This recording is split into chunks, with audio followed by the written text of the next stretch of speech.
In this video we're going to show you how to install the EMS with AC coupled inverters. Please note you can have a maximum of 3 inverters to an EMS. It is assumed at this stage that all AC coupled inverters are mounted and all power cables are in place. Let's now look around the EMS itself, starting with the LAN or network port.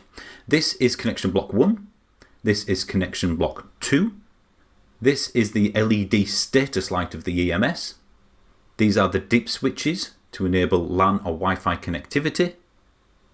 This is the reset button, and this is the power socket. The serial number and verification code for the Wi-Fi is here, and the EMS serial number is here. The external aerial socket is here on the right. Please make sure when you tighten this, you only do it by hand to avoid any damage.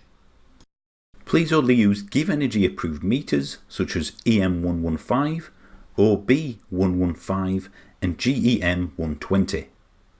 The first meter is required and is used for monitoring the grid load. The second meter, if installed, is for PV string inverter 1. The third meter, if installed, is for PV string inverter number 2. In this example we have a fourth meter which can be used to monitor a heat pump. If you have a string inverter that is not monitored in this way, the EMS will not know that it is a generation source. Now find a route between the inverter and the meters.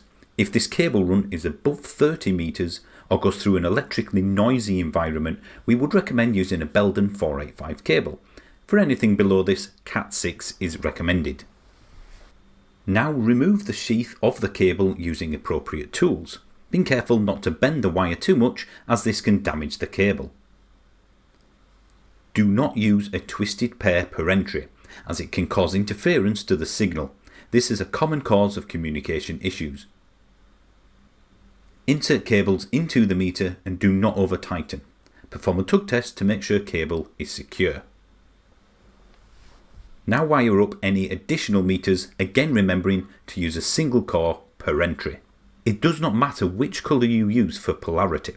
For example, we've switched these around and it makes no difference. However, please make sure you have consistency with whichever method you use. In this example, we always use the solid colour for negative and the striped as positive. This will aid with wiring later on. On the left connector, sockets 1 and 2 are port 1 for the first inverter. Sockets 3 and 4 are port 2 for the second inverter. The third inverter is on the right connector and sockets 3 and 4 are port 3.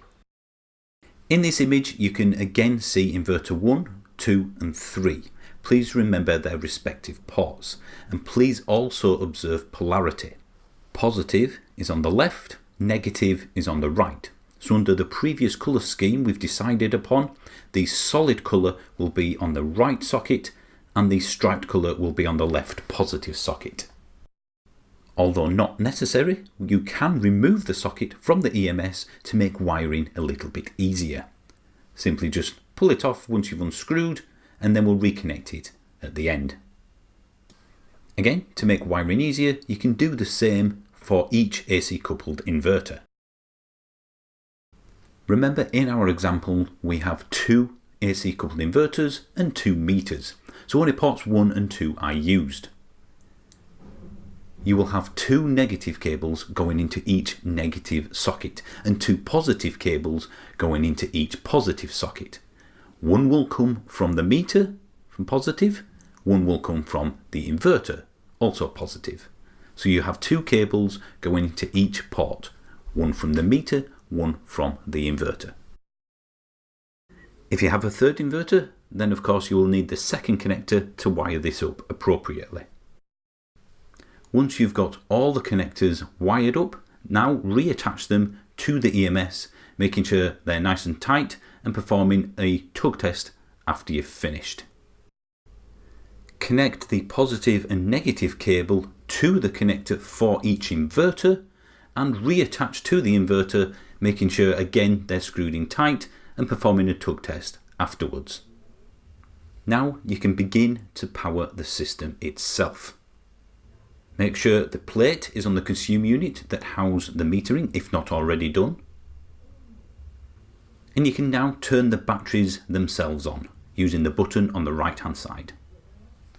And finally, turn on the meter consume unit itself. You are now ready to move to the commissioning stage of the EMS, and please note that a red flashing light on the EMS itself is normal at this stage.